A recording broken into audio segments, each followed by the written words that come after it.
So, I did a thing. I basically handed my podcast over to AI. Yeah, I know what you're thinking. Jared, are you seriously letting a robot run the show? And the answer is kinda. See, I asked AI to do something bold. To take everything it knows about me, my ministry, worship leading, my love for Coldplay, and even a video game obsession, and then come up with the interview questions it would ask if it were the host. So basically, AI is my co-host today, in the form of Pastor Jess. Think of it like having an over-eager intern who's read all of your emails, remembered every random thing you've ever said, and is now way too excited to put you on the hot seat. Or maybe like that nosy friend who somehow remembers stuff you said 2 years ago and brings it up at the worst possible time. Either way, today's episode is me answering questions I didn't write, I didn't plan, and honestly, might regret saying yes to. Buckle up, it's a fun one. Here on the Pastor's Potluck podcast, our goal is to encourage you and maybe in the process, entertain you. If you're ready, let's dig in.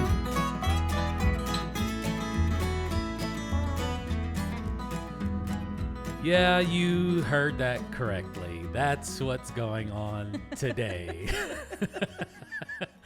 It was one of those things where we're trying to figure out like what we're going to talk about, because like this is the start of like a new, like, because we do seasons every year, and so it's easier for us to kind of keep track of like things that we talk about, and like we can reference things and I can go back and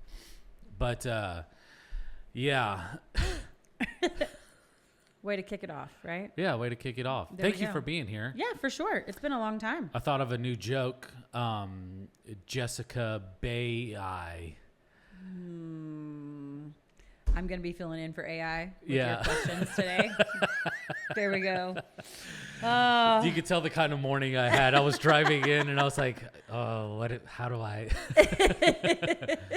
Yeah. So that's where your head was. And my head was like, oh my goodness, can this rain please stop? Because these people cannot drive today. Oh, dude. It was crazy out there. I have physical therapy this morning and was late. I had to call them and I was like, listen, I am on my way, but people can't drive this morning. And the receptionist was cracking up. She said, girl, I know. And I was like, I'm coming though. Don't give my spot away. I am coming. I was like 10 minutes late. Dude, so on the way. And I left at 20 till 8. Yeah. My appointment wasn't until 8:30. It took me that long to get from Cross Lanes to South Charleston. That's insane. It was wild. 50 minutes. Yes. It was wild. Yeah. That's an absurd amount of traffic. Yeah. But also, like, so yesterday I was driving, somebody, it's the people that are all the way in the left lane trying to get over an exit. Yep. And so I had a big, like, moving truck, not an 18-wheeler, but like a big moving truck. I'm telling you, barely missed me by a foot. Oh my goodness. All the way from the left lane trying to get over an exit in front of me. And same thing happened again this morning. And I'm done. It was wild this morning. It's probably the one thing that upsets me the most about Charleston is that people do not know how to drive here. It's like rain and snow, and everybody's like, well, I don't know what to do. Yeah. Like you do the same thing you did yesterday. Well, the thing that blows my mind about even whenever the weather's good is like there's a bad culture here of people riding other people's, like the riding your tail. The tail. Yeah. And it's like, look, I'm going the speed limit. Go around. Yeah. I will say driving in West Virginia is way better than some of the other places that I've lived. So. Yeah. Was it bad in Kansas City? Kansas City, no, but Ohio is awful. Yeah. I just don't understand. So it's just like, give yourself enough time. Yeah. Drive the speed limit. Yeah. I don't know. It was wild. 50 minutes this morning. It took me almost an hour. Because like I said, I was 10 minutes late. My appointment was at 8:30. So craziness. All right. Yeah. You ready for this? Maybe a little bit. Maybe. All right. Well, my AI self is going to My non-AI self is going to ask you some questions. All right. Yes. Okay. Well, I'm gonna start with one, like, since we are on the potluck, I'm gonna start with an easy one, and then we'll go from there. Okay. Yep. Sounds good. So you've created. Do you want a pin? I might need one. Yes. Okay. So you created the pastor's potluck, right? Podcast. We've created it. We created it here at Southridge.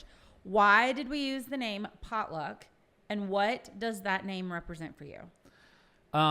So whenever we were in initial conversations, because I remember getting a whole bunch of equipment because I wanted to be able to do a podcast, and I wanted it to be fun, but I also wanted some practical conversations as well, especially around what it looks like to be a Christian or a Christ follower.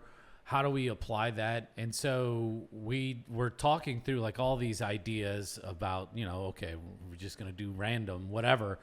And so it kind of had like this potluck feel. And churches, you do a potluck. we do potlucks really well. Yeah. And so we wanted a little bit of everything. The initial conversations were we wanted people to kind of see pastors as regular people, approachable people, but also like through our conversations, like what are some things that we can leave people with just to kind of have them thinking throughout the week or maybe through the weekend, or maybe just open their eyes to biblical truths that we have learned and that we have studied on and stuff like that. So, so that's why we came up with the pastor's potluck. And the funny thing is like we didn't always do the mystery meat. So like the first, I don't know, maybe the first 40 or 50 episodes, I just did like rapid fire questions. And then we came up with, I found that we were going through so many fun questions and fun ideas, and then we would get to one and we would want to talk about it.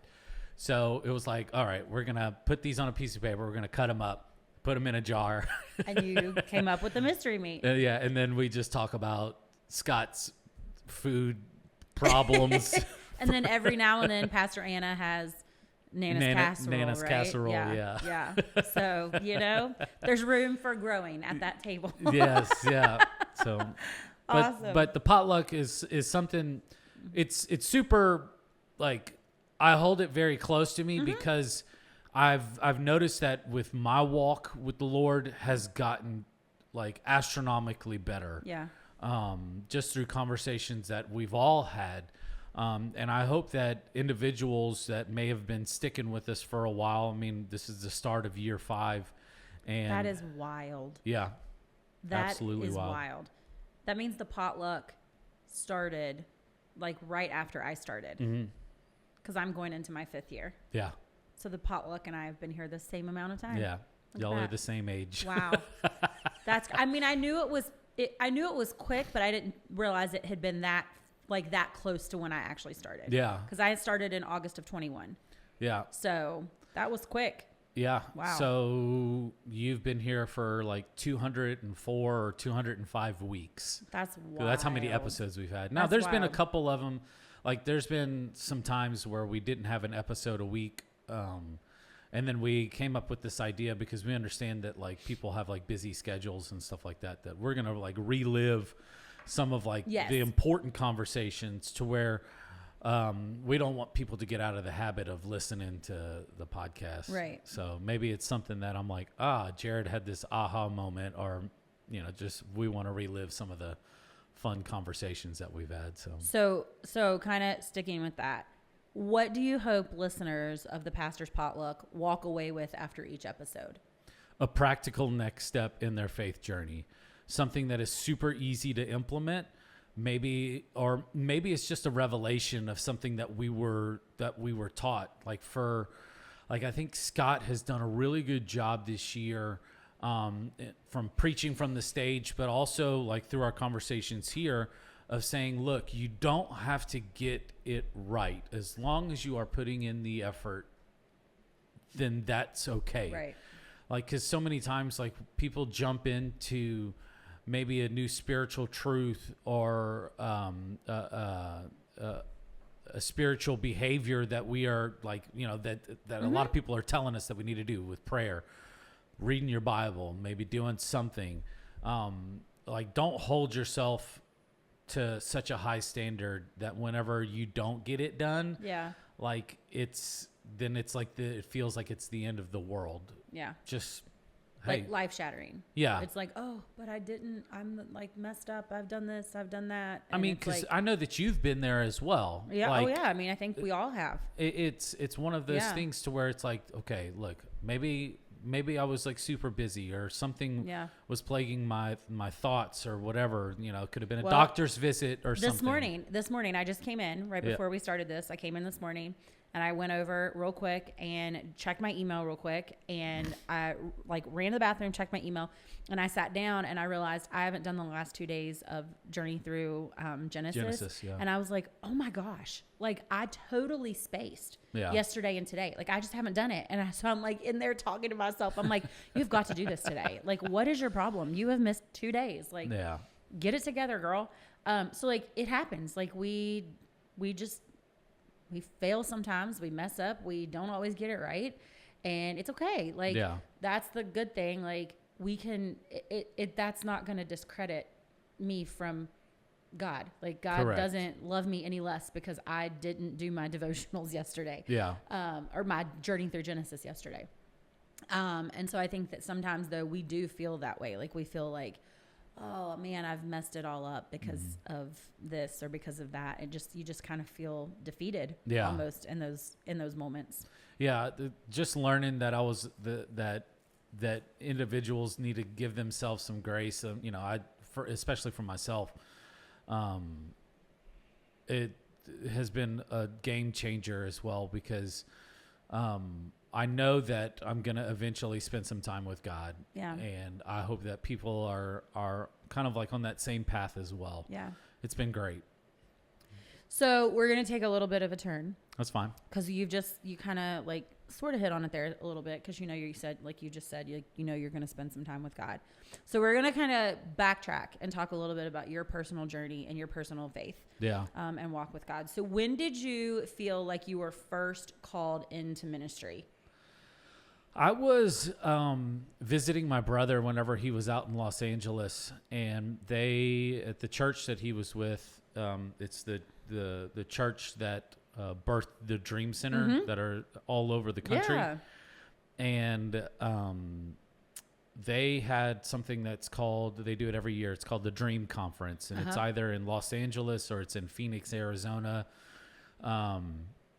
They may have had it in New York or something like that, but it's for individuals that maybe have benefited from the Dream Center or people that have started their own Dream Center in the city that they live in, and they just get together. It's encouraging. It's an amazing time, and so I was there visiting my brother and kind of just like being just a grunt, just helping out in whatever which way I could.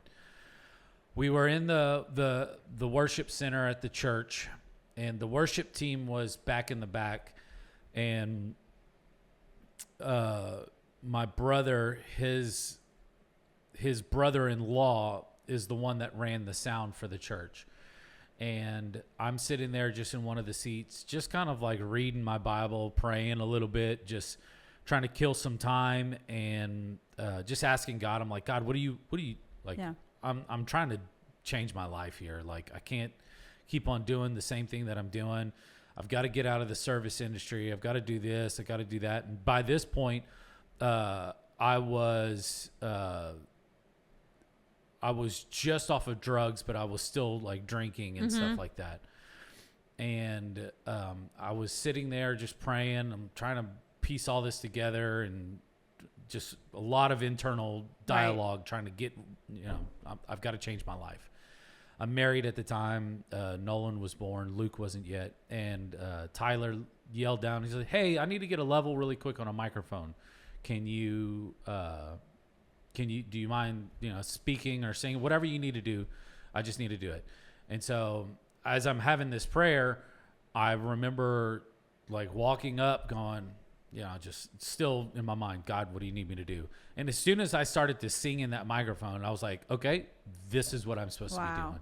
It was like a kind of like a ground, like shaking moment in my life. And I'm going, wow. And that's what started me down this journey of, okay, what do I need to do to get plugged into the worship ministry at the church that I was attending? Really having conversations with God about like, hey, I can't do this on my own. I need to quit drinking and all this. And then that's whenever I gave up drinking and, really started pursuing, just being a volunteer in the worship ministry and what that looks like. So that's awesome. Haven't looked back since. How many years has it been now? I've been in ministry for probably 10 years now. I've got the date written down. Mm-hmm. I think it's like coming up on 10 years. I think I started in like October or November of 2015. Yeah. I think is what it was. That's awesome. Has there been or has there been a moment in your life when God's great grace felt especially real to you? Yes. With all of the previous churches that I have worked at, we've been through some stuff. Yeah. And the last church before we worked here was in November of 2019 is whenever I was let go. And we had enough money to kind of get us through the holidays. And then we said, January, we'll try to hit it, and just we'll spend this time just kind of praying and seeking God for what he wants. But like we were like super, super, super hurt. Yeah. And then COVID hit and everything in Texas like shut down. Yeah.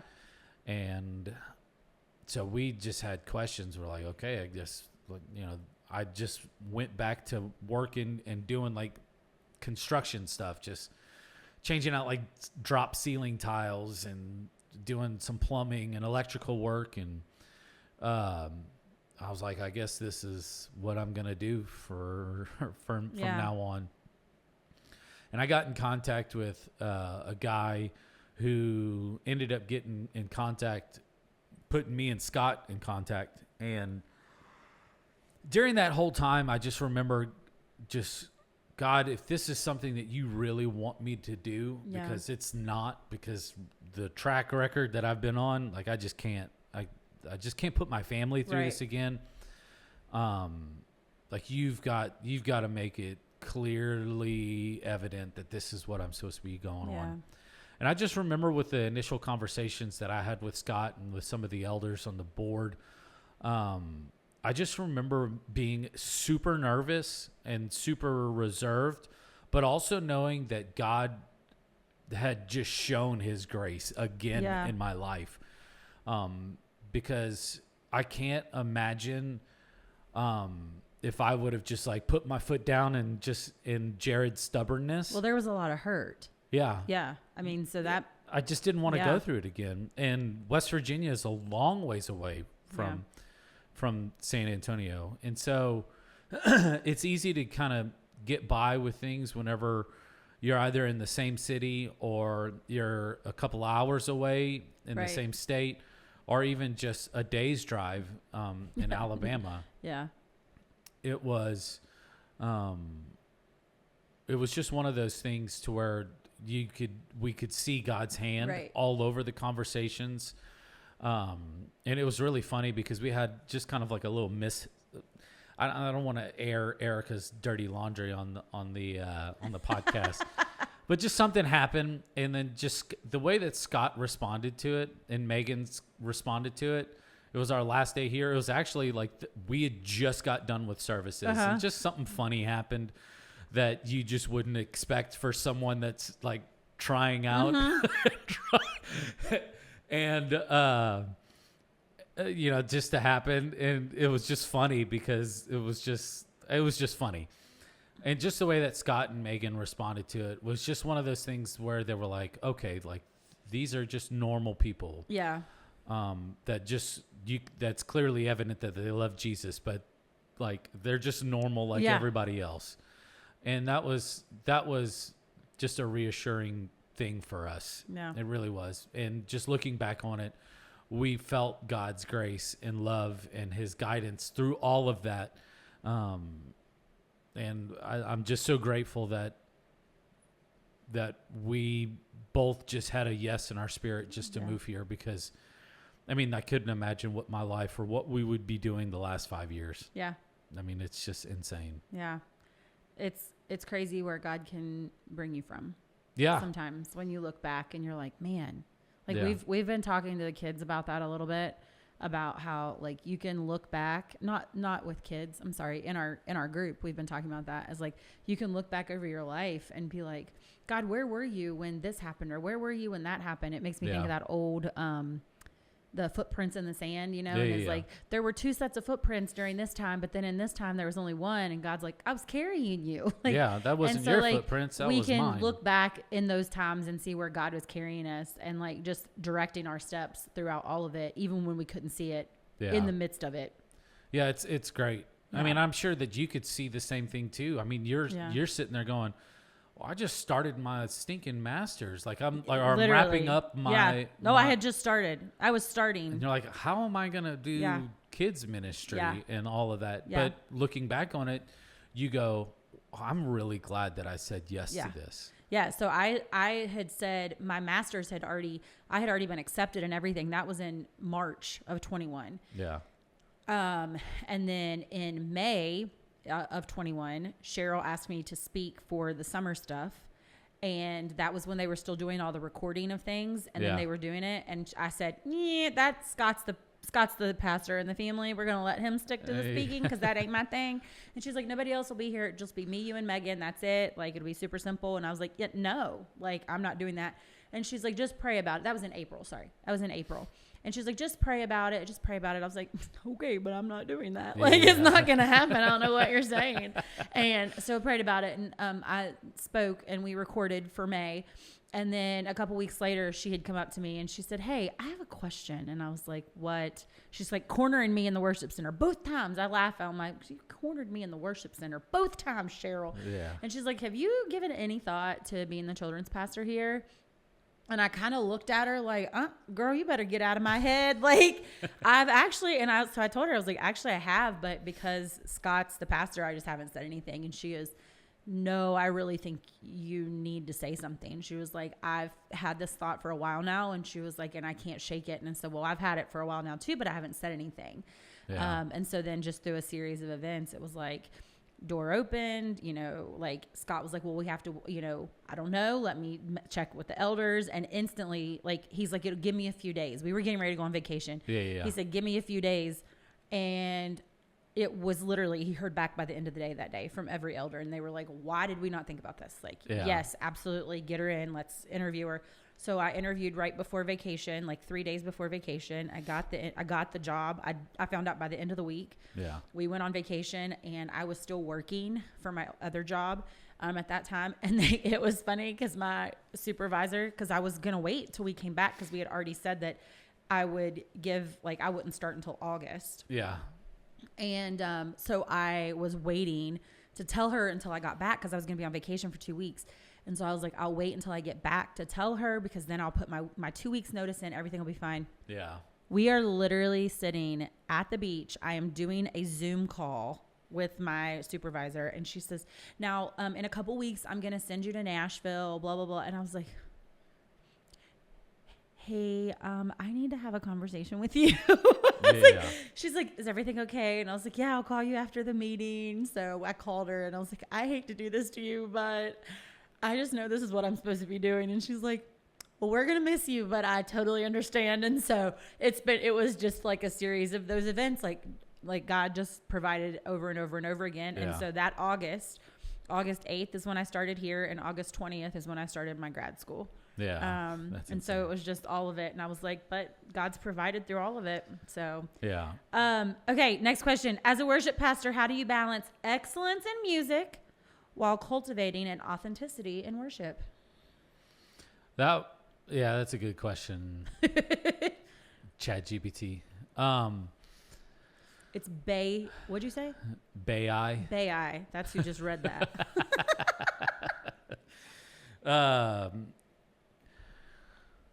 How do we cultivate excellence in music while, what does it say? How do you balance excellence in music while cultivating an authenticity in worship? So obviously there's scripture that we have behind this. We want to do everything to the Lord in excellence, right? We want to give it our absolute best. But there's not a standard of, if you mess up, like you're not going to ever sing or play, because I would have been off the stage. I wouldn't have been offered the job because I messed up on the first Sunday that I came out and tried out. We are going to continue to push for excellence because we want to, our mission statement is we want to create an environment where people can connect with God, a distraction-free environment where people can connect with God and take next steps on their faith journey.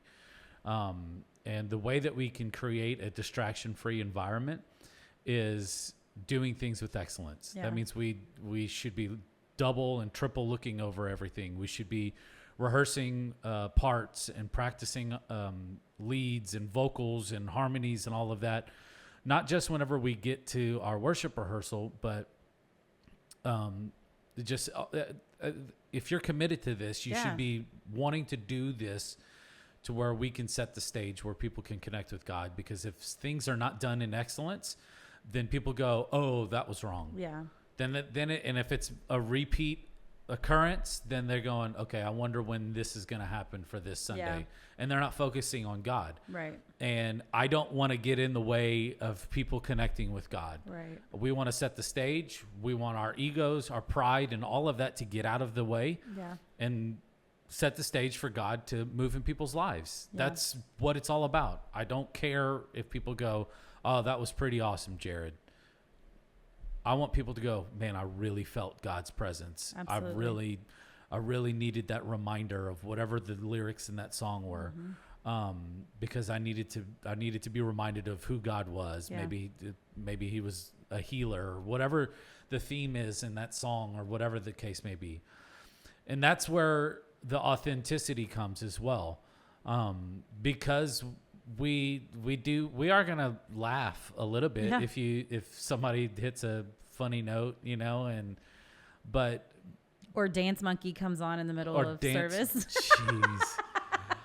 Funny thing is that song came through like my TikTok feed, and I wanted to throw my phone every time I hear that song. I can't help but giggle. I know, because that was. I mean, it's just little things like that it's like, oh my goodness, but not skipping a beat, like able to still go right in and like continue to worship. But there was still some like, okay, that was a little funny, in the midst of that, It was frustrating. Yeah. But yeah. So, and so the authenticity comes from us just sharing our stories about what God has done. We're not perfect individuals. Right. But if we can encourage someone with something that we've gone through, maybe it could be a situation with, healing or provision or, freedom from addiction. Yeah. In my story, I want to share those things with people and just say, look, it's okay. God is working. Yeah. Like He loves you. He is working even whenever you don't see it behind the scenes. Like he is setting something up for you that's going to blow your mind. So that's where all that comes from. So outside of ministry, who are you when you're just Jared at home with your wife and your kids? I am the laundry guy. We kind of split it up, but I do a lot of the cooking at the house, and I am the yes man. So, hey, the kids need to go here, this, that, and that. Yes, ma'am. Yes, ma'am. We get it done, getting taken care of. I like to relax whenever I'm off. I like to sit. I have a very specific spot in the house that I'm always in. If I'm at the house and I'm not doing stuff, that's where I'm at. I try to take my break times and Sabbaths and days off very seriously. And so I try to disconnect with work and try to spend time with God, spend time with my family. The one thing that I'm upset about, though, is whenever Erica started working, she works Monday through Friday, and we've always had Fridays and Saturdays off. And so whenever she started working, before that, we would always have Fridays off. And so we would go do breakfast and, just run errands together. And I really, really, really enjoyed it. And I told her the other day, I was like, I really miss this. And she was like, it's okay. She's like, well, I got my job and this and that. But, so Fridays are just me and the dogs now. There you go. So you talk about Erica. Yeah. So how has marriage shaped the way that you lead and serve? She has been my absolute biggest supporter. She knows whenever I mess up and I get things wrong. And she has always said, look, if you get it wrong, it's okay. You're trying. And there have been some times where I have gotten it royally wrong, like really, really, really messed up. To the point to where I'm like, all right, I'm not going to have a job. And she's just said, look, you're trying, you're learning. If you continue to put God first in all that you do, you'll get it right 99.9% of the time.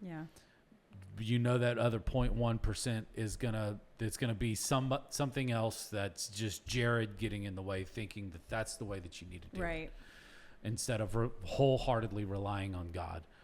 And she has been the biggest supporter of me. She says, hey, that was great. Maybe next time you should reword this so where it's better received, because if I just talk like how I see things, and sometimes I just don't sugarcoat it, and sometimes people need sugarcoating for it to be received. Right. I get it wrong a lot. Yeah. And she's the one that holds me accountable to those things. And I'm grateful that she's there. Yeah. I can't imagine doing life without Erica. Yeah. So if she were here today, sitting in my seat instead of me, what would she say is your most Jared trait? I'm one track minded. If I'm doing something, it takes an act of God to get my attention. It really does. Because I want to just finish it and get it done, especially if I'm doing something at the house and Erica's like, Jared, Ryan has been trying to get your attention for 3 minutes now. I'm just like, oh, I'm sorry. I don't know what it is. I don't know why it is. My dad's the same way. I know my mom is listening to this and going, yep, it's just who he is. And I don't know why I can't do two things at once. I don't know why I get so focused on something. I don't know. It's just, that's my Jared trait. But whenever I do give the kids the attention that they're asking for, then they get everything. Right. They get all of it.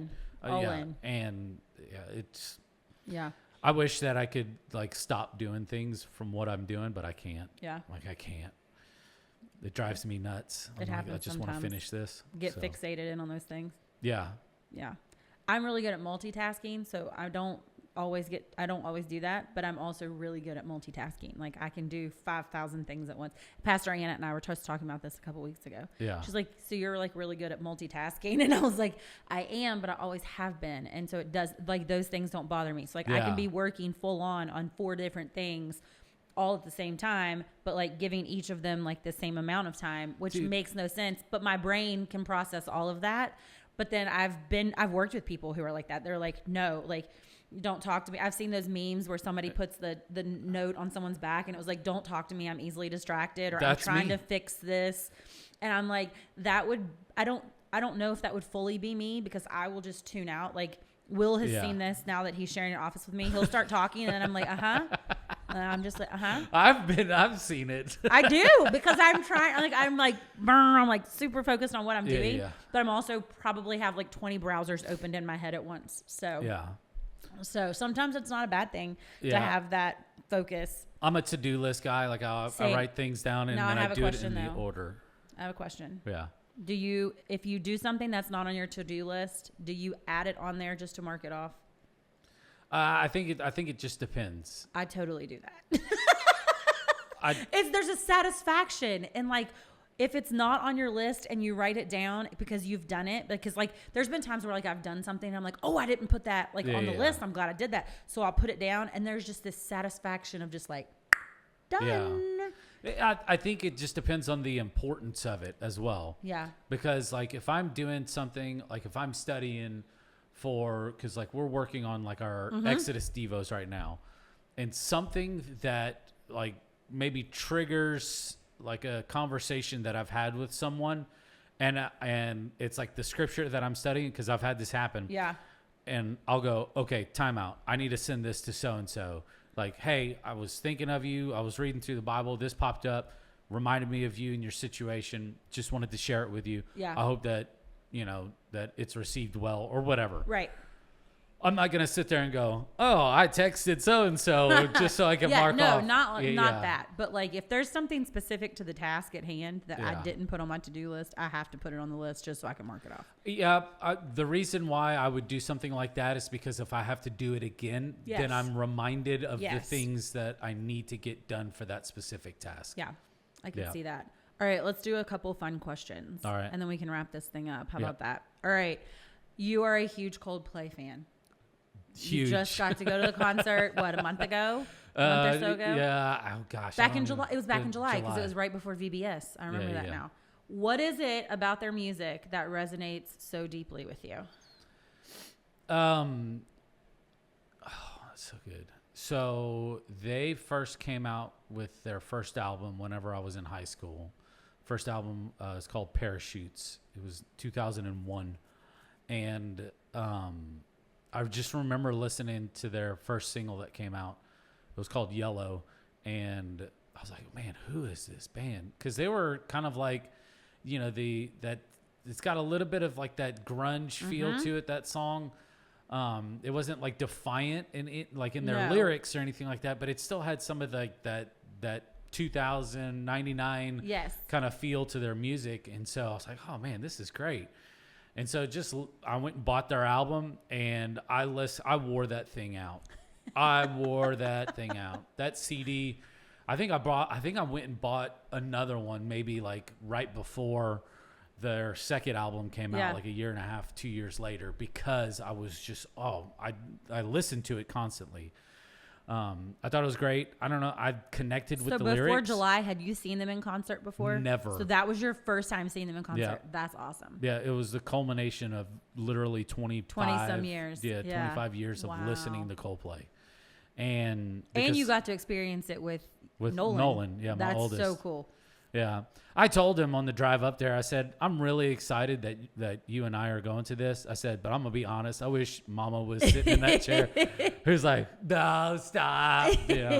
But I was really glad to be able to do that. It was good. It was a Father's Day gift. Yeah. So like the way that Erica just said, like, hey, this is a Father's Day gift. Like I'm making some of your dreams come true.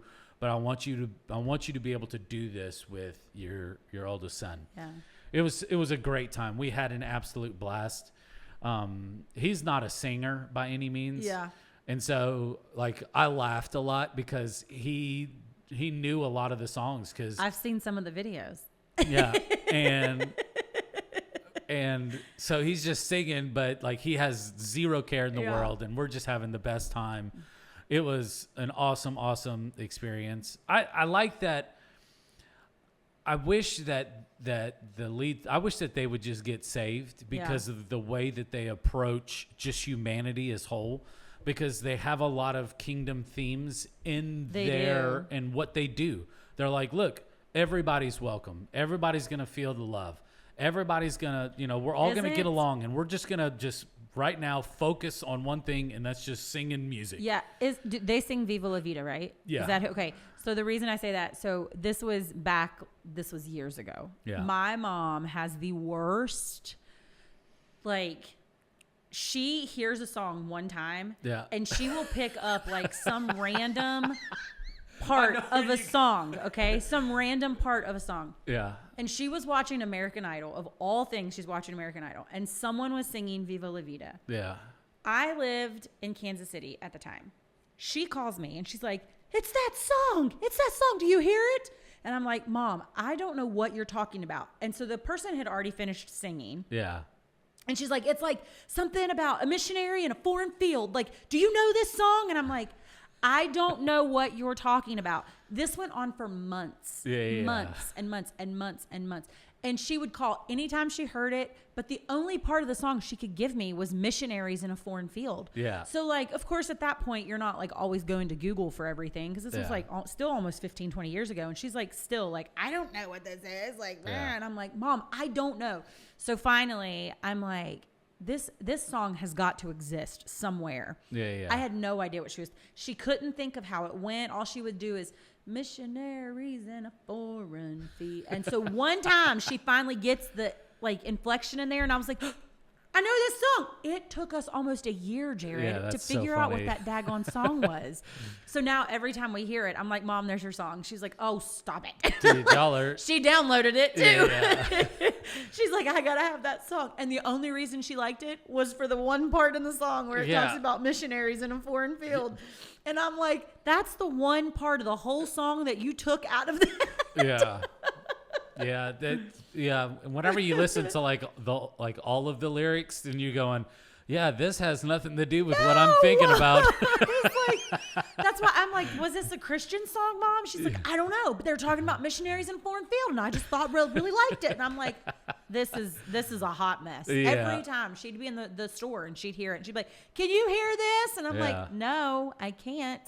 Back whenever malls were a big thing, whenever they would play Yellow on over the intercom, I would sing it at the top of my lungs, and I didn't care. There's still a lot of that. If I'm out in public, I don't care what people think. I do stupid stuff. Mm-hmm. You've seen it. We've gone on trips. We went to the what was it? One of those escape rooms, and I was acting a fool in that thing. Oh, you didn't get to go? I didn't get to go. I had my concussion. Oh yeah, that's right. So sad. Dude, I was acting like a fool. It happens though. But we've traveled though. We've gone to Indiana. Mm-hmm. We've done all those fun things. So. Yeah, I'm a little bit more reserved if I go and we're hanging out with another church like we did there. Did you go with us to North Point when we went to Atlanta? Yeah, that's right, because you did not want to ride in the all-girl van. I remember that. Mm-hmm. Yeah, you said absolutely not. And you are the one that introduced me to the Buc-ee's nuggets. Yeah. Yes. That's right. Those things are delicious. I know. Dude, here's the thing. Will went on a trip the other day, and he's like, dude, I got you some Buc-ee's nuggets. I was like, great, bring them. He kept on forgetting about them, and I know that son of a gun's already eaten them. Text Scott. He might be able to get you some. They were hitting up Buc-ee's today. Oh, yeah. But, yeah, it's one of those things where I don't know. I've always appreciated music. I like music from all genres, and it's just one of those bands that you just connect with. You just really, really enjoy their music. I don't know that they've made a terrible song, in my opinion. That you get on the dirt sheets on the internet and people are like, oh, I wish they would just go back. I'm like, look, at least they're still doing it. They're still creating music, and they haven't done anything wrong in my book. Yeah. So. All right. 2 more questions. If you weren't in ministry, what do you think you'd be doing? I have no idea. I don't know that if I have no idea.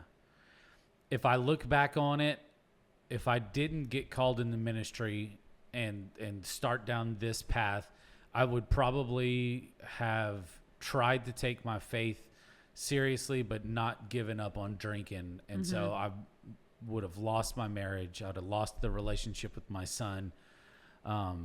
Probably would have ended up losing my life, or probably in jail from doing something stupid, maybe drinking and driving and killing somebody. God got a hold of me at the absolute right time. I can't imagine my life without ministry in it in some capacity. It's just one of the greatest things for me to see is just God moving in people's lives. And then like they're saying to the world, like, hey, I'm a Christ follower. I want to get baptized. Like that to me is like the absolute best feeling in the world to me. Yeah. Like nothing gets better than that. There's no meal that I would ever eat that will give me the amount of joy. There's no road trip. There's no vacation. There's nothing in this world that gives me the amount of joy than whenever I see people getting baptized. Yeah. That is just the best thing in the world to me. The last baptism with the river baptisms, and then we had the 2 in service. That was, I mean, I think all the baptisms we've done have been really awesome, but there was something really cool about that Sunday. I know. Like, I mean, I don't know. It was just from start to finish. It was just like, it was overwhelming. Yeah. Like, and I don't mean that in a bad way, but like, it was just this overwhelming, like, it was the most we'd ever baptized. And like this overwhelming emotion too of like, man, God is doing something. Like he is doing something big. Yeah. And like, as silly as it may sound, like you are a very small part of that. Mm-hmm. And it's like, why? Yeah. Like why? Like this is crazy. Like why? Not why is God doing something? Like why is it that we are able to be a small part of this? Like it's crazy sometimes. Yeah, it just makes it like, and kind of goes back to just some of the other stuff that we've talked about. Just having that yes in your spirit, and just whenever God asks you to do something, and then just doing it.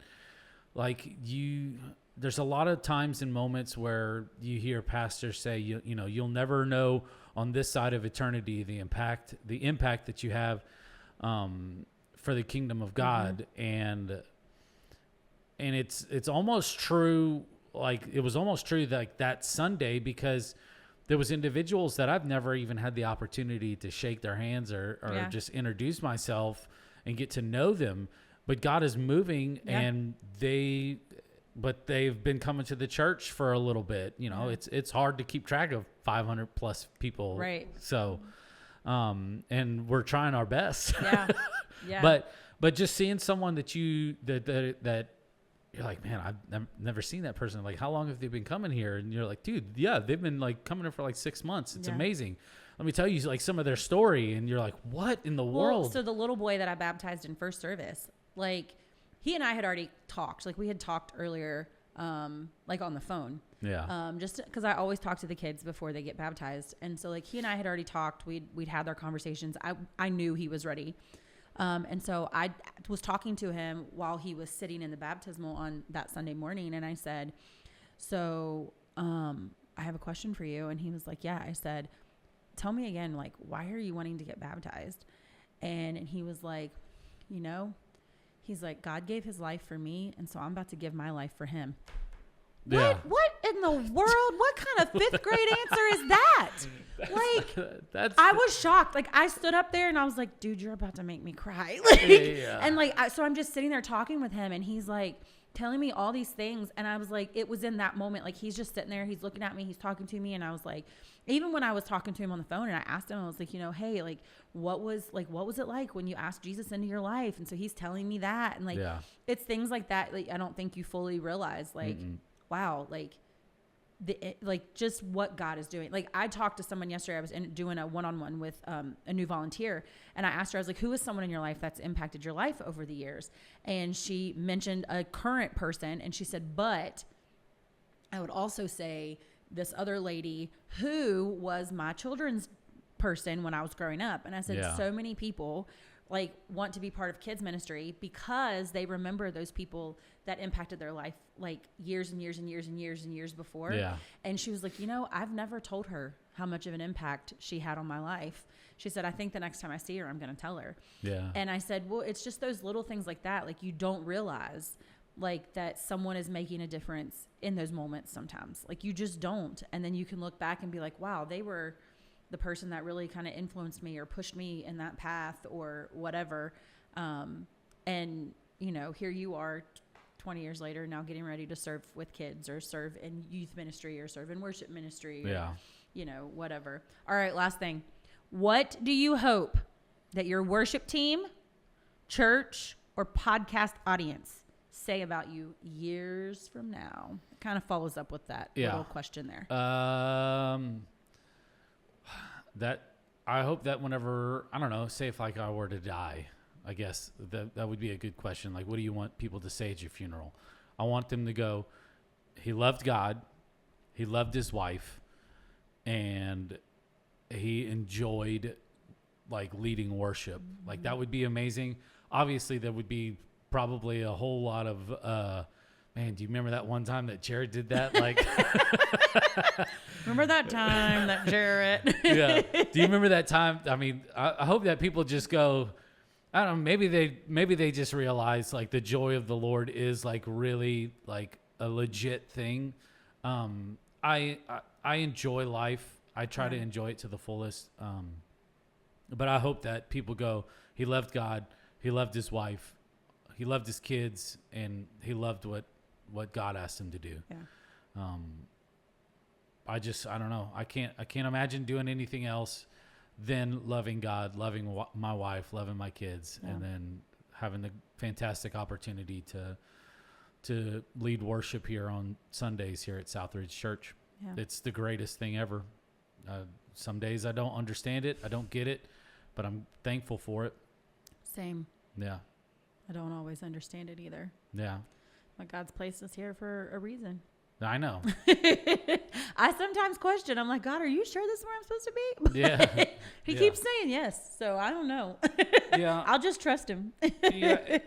I think it's just more, especially with like whenever we have those questions, I think a lot of it is like you get reminded of, sometimes it's good to be reminded of your dependency on God. Yeah. Even though I do pray a lot and I'm asking God to lead and guide and point us in the right direction, as a church, as a whole, but also as the worship team as well. But like with current events that happen in this world, it kind of reminds me of of my dependency on God. Absolutely. Because there's things that pop up and happen in the world to where I'm just like, I would rather be closer to my mom and my dad and, my family and stuff like that, just so I can, check in on them and make sure that they're good. And, but it reminds me that I need to be more dependent on God, in everything that I do. Yeah. And, yeah. I don't know how people go through tough times without God. Yeah.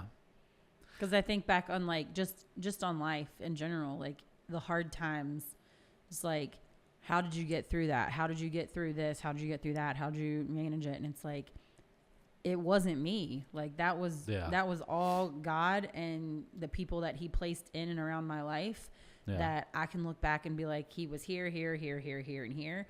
And so like, I just think back on that. Like, how do people do that? How do people do it? How do they go through life, just day-to-day stuff without him? Because even with him, it's hard sometimes. Like, I told the kids on Sunday, I said, the Bible tells us in this world we will have trouble. Like, it doesn't promise rainbows and butterflies, but man, I'm so glad that I have him to rely on and to depend on when tough things happen.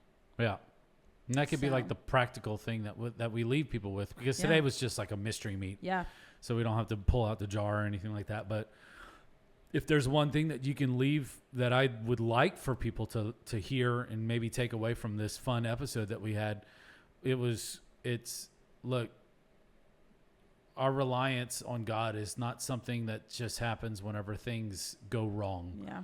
It needs to be an everyday thing. Yeah. It needs to be as consistent as breathing, because there's no way, even outside of ministry, there's no way that we can begin to share Jesus with one another if we are letting the little things in this life frustrate us and get to us. It's a great way to be a testimony to those around us. Yeah. If we are working, just a normal job that with a bunch of people that don't go to church, yeah. It's like, man, like, how are you doing? Like, I heard about this situation.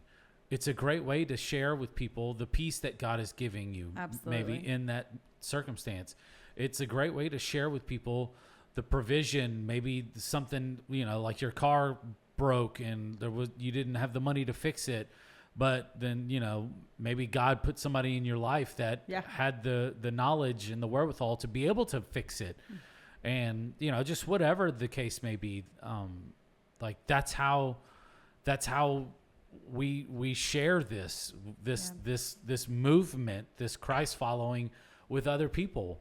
And that's how we see new creation just blossoming and forming and spreading in this world. And it's just a beautiful thing. So our reliance and our dependence on God it should be paramount with everything that we do. Even with the way that you treat your spouse and your kids and coworkers and just the way that you do your finances and all of that. Everything should point to Jesus, and through that, your life is a testimony to those around you, where it's an easier thing to share Jesus with them. It's not like a fire and brimstone, and we don't have to go grab picket fences and stand in front of like crazy situations and turn people away from off of the idea of following Jesus. Absolutely. It's one of those things to where your life is a testimony, and it's a great way for people to go, man, that's amazing. Yeah. Like you didn't lose your temper whenever that person cut you off and flipped you the bird. It's like, it's because it's Jesus. Yeah. Oh, okay. Wow. Like he can suppress your anger. Yeah, absolutely. Can I tell you a little bit more about what Jesus can do?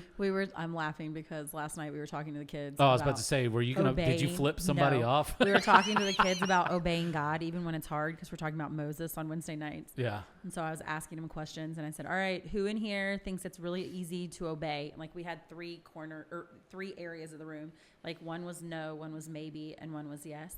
And I said, who in here thinks it's easy to obey all the time? Yes, no, or maybe. And they all went to yes. And I said, I think I need to talk to some of your parents. And they were like, well, and I said, I've already had to talk to you guys 5 times this evening. What are you talking about? So finally they are all I said, now let's tell the truth. How many of you think it's easy to obey? And they're like, well, it depends on the situation. And I was it does depend on the situation. I said, but what if God's asking you to do something? And one of them said, well, that's going to be even harder. And I said, well, it could be harder because God could ask us to do hard things. He asked Moses to do something really hard, and Moses was scared. He didn't know what Pharaoh was going to do. Yeah. And I said, but guess what? Moses still obeyed. I was like, why could he obey God, even if it was a hard thing? And the one was like, well, I don't really know, because it's really hard for me to obey every day. Yeah. I said, well, same sometimes. I said, but guess what? We can obey God because he's always with us. Yeah. So it's just some of those conversations with them are so funny, because it's well, I can't obey my mom, let alone God. Yeah, well, we'll get there. Yeah. So. Well, thank you for filling in for as interviewer or yes, the moderator. Script was flipped. Is that how you say it? Yeah, the script was flipped. There we go. Flip the script. And I appreciate it. Thank you all for sticking around for another episode of the Pastor's Potluck. We'll be back next week with another episode. Y'all have a wonderful weekend. See you later. That was fun. Thank you so much for listening in with us today. We really appreciate it. If you haven't done so already, go ahead and hit that subscribe button. You can also follow us on social media, on Facebook, Instagram, You can also watch the video version of this on YouTube as well. All you have to do is search up the Pastor's Potluck Podcast. From all of us here, we want to say thank you, and we'll see you next week.